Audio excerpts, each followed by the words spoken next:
Warning, this episode contains extremely violent imagery and other geekery. Welcome to the Hartley Show. Today we're coming at you from Netherworld Collectibles, the Lower Mainland's newest and coolest horror store. Heya.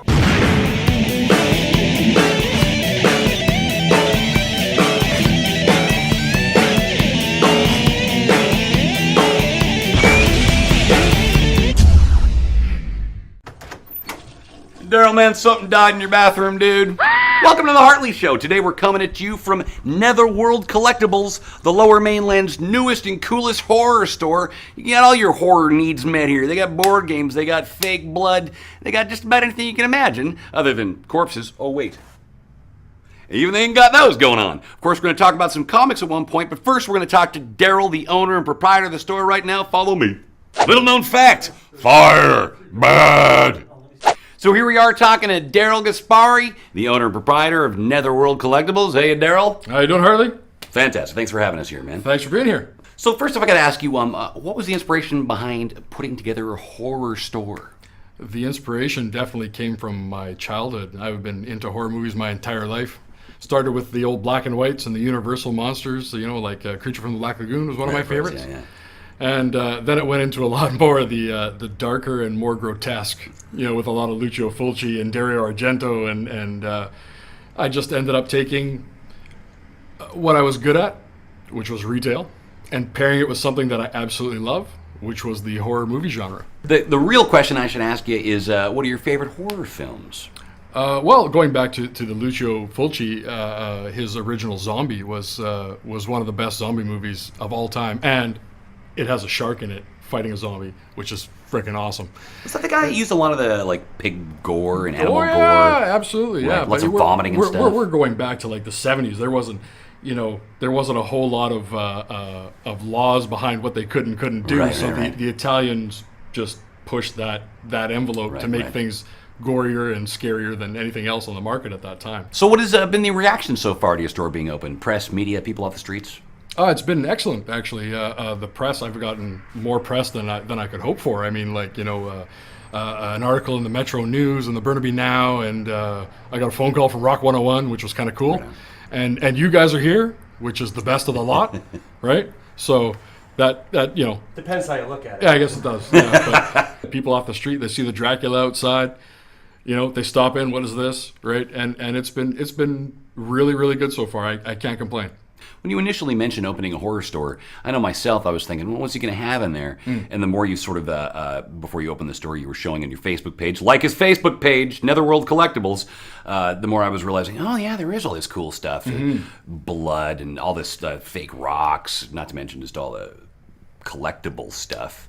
Have you found any sort of level of people being just confused as to what it is you are? No, not really. I mean, once you say you're a genre-specific horror store, I mean, I had to go out of my way to find stuff all over the world because, I mean, it is a very specific kind of genre. Yeah. And some of the coolest stuff was stuff that, came out of Thailand and Korea and the UK and a lot of neat stuff because that people hadn't seen, right? So it was like, bring it in, show it off. A lot of people have been, asking if I can come across or find certain movies that they've seen when they were kids and they can't find it, and that's something that I'm good at. I can track down those hard to find DVDs. Is that sort of your meat and potatoes right now? Right now it is, yeah. The hard to find movies and the cult classics and stuff like that, you just can't go to any big box store and buy. Right. That works really well for me. Comics. How about, obviously you mentioned The Walking Dead. Are there any Walking comics, horror specific that you're into right now?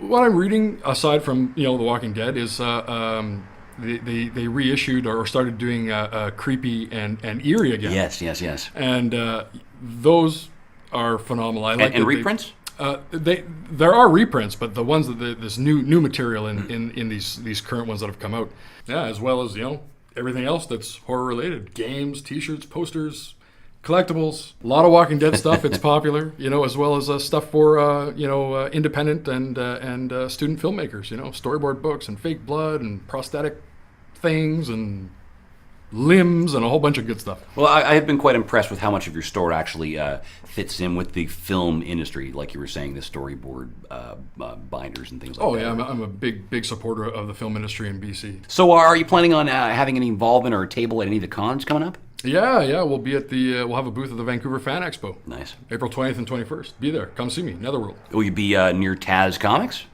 Actually, I won't be, because he's comic specific. They're on one side of the room. Oh, good to I'm know. collectible specific. I'm on the other side of the room, and probably in with a bunch of other horror kind of people, but we won't know until they actually tell me which booth is mine. Daryl, I got to thank you again for letting us come out here and run around your store. It's been a blast. Absolutely. Right on, man. And of course, don't forget to check out Netherworld Collectibles at 4251 Hastings. This guy's cool. Little known fact, the Comics Code Authority was essentially designed to rid the world of horror comics. Let's talk about some freaky horror comics. Now, I'm going to talk about a book that I'm kind of blown away this even exists. It's called Cross, and you'll see when I show you the cover why I'm sort of blown away it actually exists. Check this freaky shit out, man. That is some fucked up fuckery. Now, the basic concept behind Crossed is that it was created by Garth Ennis of Preacher and Punisher fame, and he came up with sort of a zombie-esque apocalypse sort of scenario. The idea being that people get infected by this thing that turns them into the cross, and you can see on their faces here, they get this scarred cross look, and it turns them into essentially super base, horrible human beings. They do the most horrible stuff imaginable, and these covers are crazy, and I'll show you through a bunch of these recent covers. Check out that freaky crap. Just holy fucking fuck. Check out that crazy shit. I will say, too, that I'm not the biggest fan of this series as a whole, but there are some gems, and I'm going to get to that in just a second here. This particular story arc actually here was good. I find Cy Spurrier, however you say his name, I find him to be so far the most effective storyteller in this genre right now. And again, another freaky, fucked up cover. Another more of this crazy bullshit. Now this is the storyline Crossed Wish You Were Here. And this is initially a digital free comic you can get. It comes out every Thursday. You can check it out at crossthecomic.com. And this is the first collection of that storyline. Like I say, it comes out every Thursday and it's free. Of course, you can buy it, collect it as well. And the basic concept behind this is it's a bunch of people living on an island hiding away from the Crossed. And it's more of a story, character-driven story, that is to say. It takes its time a little bit more, and it's not just about how fucking fucked everything is and how traumatic this world is. There is also a one-shot annual that came out that explains this character that I'll show you here, Jackson's backstory. Who is the most crazy character in this entire series so far. Crossed. Crazy, awesome, madness, bullshit. Not for the faint of heart. Ferals, that is an entirely fresh new take on the concept of werewolves. And again, like Crossed, incredibly gory and incredibly fucked up. But overall, it's written by David Lapham, who has done some work on Crossed as well. He did a miniseries called Cross Psychopath. It was fantastic, but right fucked up. Feral's the basic concept, like I said. It's a new take on werewolves. The concept being that it's not so mystical. It has nothing to do with, the classic sort of werewolf weakness of silver. There's none of that bullshit going on. And I'll give you a quick look at the inside just to get my point across of how insanely violent and awesome it is. Let's get some crazy. You got some werewolves fighting soldiers and crap and blood. There's a classic example of how gory the book is. This particular take, the concept is essentially that lycanthropy is passed through having sex with a female werewolf, and there's different stages of werewolves. If a werewolf drinks other werewolf blood, it turns them into essentially a different version, sometimes more powerful, sometimes more under the sway of other werewolves.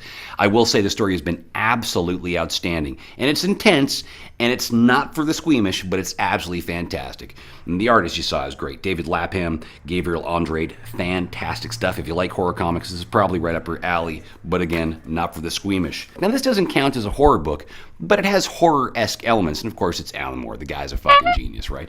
And the reason I brought this as an example of a horror book is because, as you know, Alan Moore tends to be pretty gory, and he doesn't hold back, and he has scenes like this. Hey, look, there's my guts all over the place. And of course, Alan Moore. This guy is a fucking genius. It's also a nice little hardcover. And one of the things I really dig about this is it's self-published through the help of Top Shelf. Hardcover, $14.95. Great book. It's Alan Moore. You can't go wrong with this. And of course, like a classic Alan Moore book, at the end, you got a nice little text section. So you're actually even reading like a grown-up. Banshee. Now this is based off a TV show on HBO in conjunction with Cinemax. A fantastic show. I adore this show. Even Barry likes it. Barry. And this comic was a free comic that was released in comic stores just to give you a basic idea of where the story in the television show is going. If you could find a copy of this, I highly, highly, highly recommend it.